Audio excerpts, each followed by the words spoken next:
Hi guys! Muli ito si Ate Yoli ay nagbabalik po sa inyo. Magandang umaga at magandang tanghali at magandang gabi. Saan man po kayong dako ng mundo, mapa-Pilipinas man po kayo or mapa-ibang bansa, nawa po ay nasa mabuting kalagayan po kayong lahat at walang anumang karamdaman sa ating mga katawan. Lalong-lalo na guys, ang aking mga kapwa OFW, mag-ingat po tayo kahit saan man bansa po tayo nagtatrabaho. Mag-ingat po tayo ng ating mga sarili dahil may mga mahal po tayo sa buhay na naghihintay po sa atin sa Pilipinas. Ganon din po guys ang ating mga mami, mga daddy, ati, kuya, tita, tito, lolo at lola. Mag-ingat din po kayo sa Pilipinas po dahil mahirap po ang magkasakit. Lalong-lalo na po dyan sa Jensan. Mag-ingat po kayo dahil lalong-lalo na nakarang araw lang ay meron pong malakas na lindol. Mag-ingat po tayo palagi. Sa ngayong araw po nito, ay pasensya po, medyo iba pong tono natin ngayon dito. Meron na po tayong sasabunin ulit, no? Babanlawan po natin. Dahil yun nga ay sinabon na ni Dodong Roel, pero babanlawan po natin.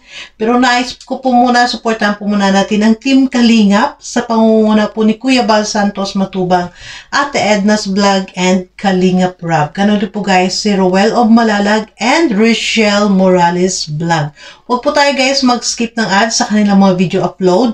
Dahil hindi po natin pag-skip ng ads ay malaki po ang ating naitutulong po sa kanilang paglingap sa mga nangailangan. At syempre po, makisuyo na rin po si Ate Yoli's Vlog. Sa mga hindi pa po nakapag-subscribe kay Ate Yoli's Vlog, please do subscribe my channel, Ate Yoli's Vlog. At paklik na rin po guys ang inyong notification bell na sa bawat video upload po natin ay ma-notify din po kayo. So let's go! Puntahan po natin guys ang ating video clips. Sulitin live pa more para makarami ka dong. Yan lang naman mo, kaya mo eh. Japinay food. Yan, ano pong problema niyo po? Mag-vlog po kayo kung gusto niyo, kung naiingit po kayo. Ano pong kinaingitan niyo po sa akin? Bakit po mag-comment kayo ng ganyan? Japinay food.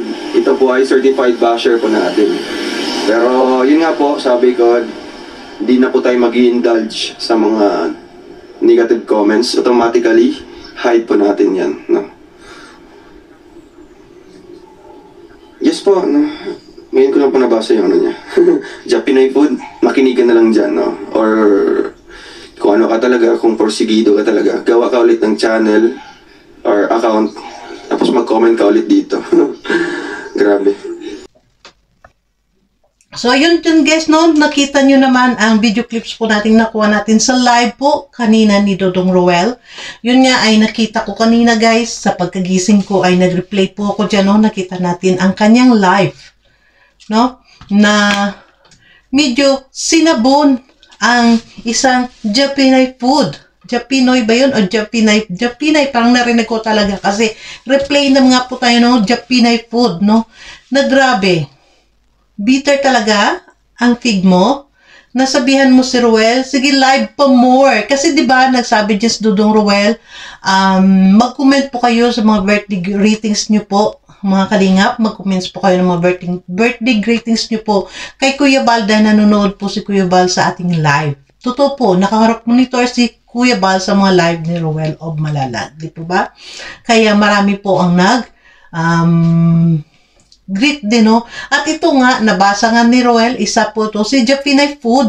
Ang sabi, ang galing mo gang, ang galing mo, no? Magsabi na, sige, live pa more, dyan lang naman ka magaling, yan lang ang kaya mong gawin. How sure you are na yan lang ang kaya ni Roel ang mag-live?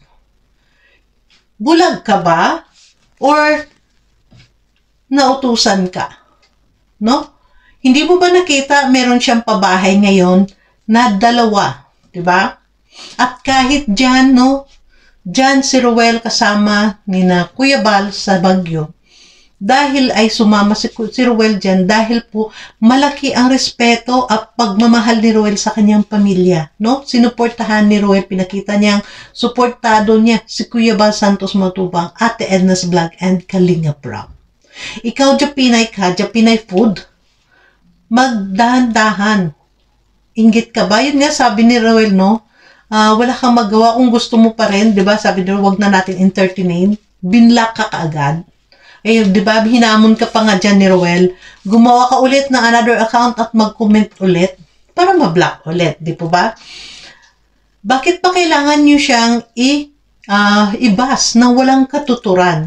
Nakita nyo ba dyan sa Baguio? Mula ng trip nila, mula papunta ng Baguio, nakita mo ba si Ruel ay nakisawsaw sa vlog? Na may vlog? Di ba hindi? Sa sarili niyang channel siya nagbablog, no? At nakita nyo sa bawat stopover nila, nandyan lang siya sa tabi na magla-live, no? Nakita nga natin, nag-live na siya, na nagbi-video call kay Langga Rachel. At nagla-live, nakita natin na pag ganda tingnan, nagla-live si Ruel of Malalag at sa Ate Edna, magkaharapan lang sila, no? Napahalos si Ruel nga ay nakadikit na lang kay Ate Edna. Hindi doon sumasali sa vlog dahil alam na may rules ang Kalingap. Tapos tanga-tanga ka magsabi na yan lang ang kaya mo. Vlog pa more para makarami ka. Dahil yan lang ang kaya mo. Ang galing mo magsabi ng ganyan kay Ruel. Bakit hindi mo sabihan yung mga hindi matubang na nandyan, di ba? Kaliwat kanan man nga nagbablog, nagla-live. Yun sila ang dapat mo sa pagsabihan na sila ay wala pang pinatunayan na bilang isang kalingap. Si Ruel, kadugo ni Kuya Bal, kadugo ni Rab Matubang, ni Kalingap Rab, may napatunayan na sa kanyang mga charity vlog.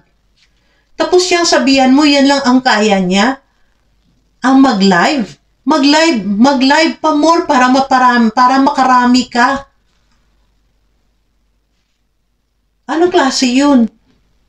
Nambabas ka ng walang katuturan. Di ba? Walang rason para ibas mo siya.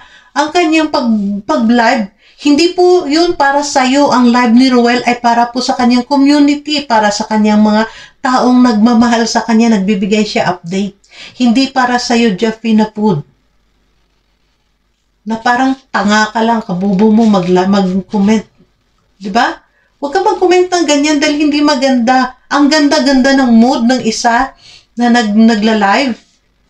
At pinakita nga, at alam ko I'm sure na maraming natuwa or maraming naaliw sa pag-vlog ni Ruel dun sa loob ng Transcend House.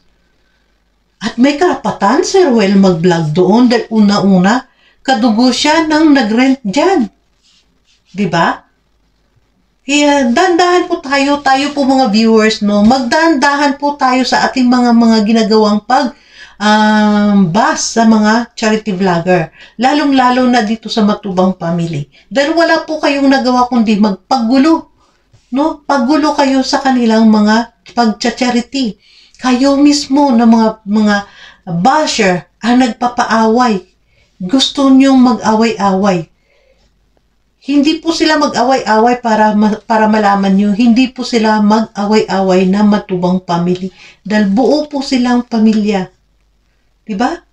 Kaya sana mga ganitong klaseng tao, mga mga walang magawa sa buhay or walang nagmamahal sa kanila, diba? Or laking inggit mo ba? Nainggit ka ba kay Ruel? Dahil dyan sa aura ni Ruel, ang pogi-pogi ni Ruel, matubang dyan, no? Sa kanyang outfit. At dyan nga nakita natin guys si Ruel, no? Dito nakita natin dahil yun nga, sabi niya nakatulog siya na maaga dahil hindi na daw siya sumama dun sa pag-outing, pagpunta ng night market.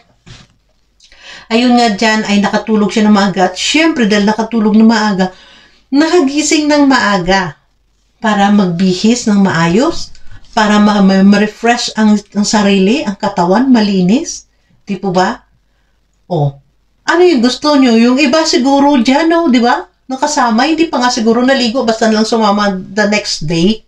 Yun bang mga gusto mo, Japinay? Siguro ganun kasing bulok yun, di po ba? Ay nako, ewan ko lang. May mga tao talagang ganitong walang magawa, makapagbas lang kahit na walang katuturan, di po ba? Pero hindi ko sisirain na ang aking araw sa iyo. Dahil araw ko po ito na ngayon ng pagpanood ng mga vlog ng Team Kalingap, no? Kaya dito guys, nilabas ko lang din yung inis ko no sa kanya na Bakit kailangan nilang ibasang isa na wala namang ginawa si Ruel sa kanila dyan? Nagbablog si Ruel, nagla-live si Ruel, nagbibigay update sa kanyang community, sa mga taong alam niyang nagmamahal sa kanya. Hindi po para sa'yo na basher ka. Diba? So, hanggang sa muli guys, hanggang dyan lang, hindi po tayo magpadala sa inis no natin sa kanya. Love lang po tayo dito. Dahil yun nga, supportahan po natin ang buong team Kalingap. Magmula kay Kuya Bal Santos Matubang, Ate Edna's Vlog, Kalingap Rob, and of course, Roel of Malalag, and Rochelle Morales Vlog, and Jack Tapia Matubang. Yun lang guys, and ingat po kayong lahat. Muli, magpaalam muna si Ate Yuri sa muli na sinasabi ko, mag-ingat po tayo kahit sa mga bansa po tayo, ay mag-ingat po tayo palagi. Dahil isipin po natin, may mga mahal po tayo sa buhay na naghihintay po sa atin sa Pilipinas. And God bless everyone. Bye!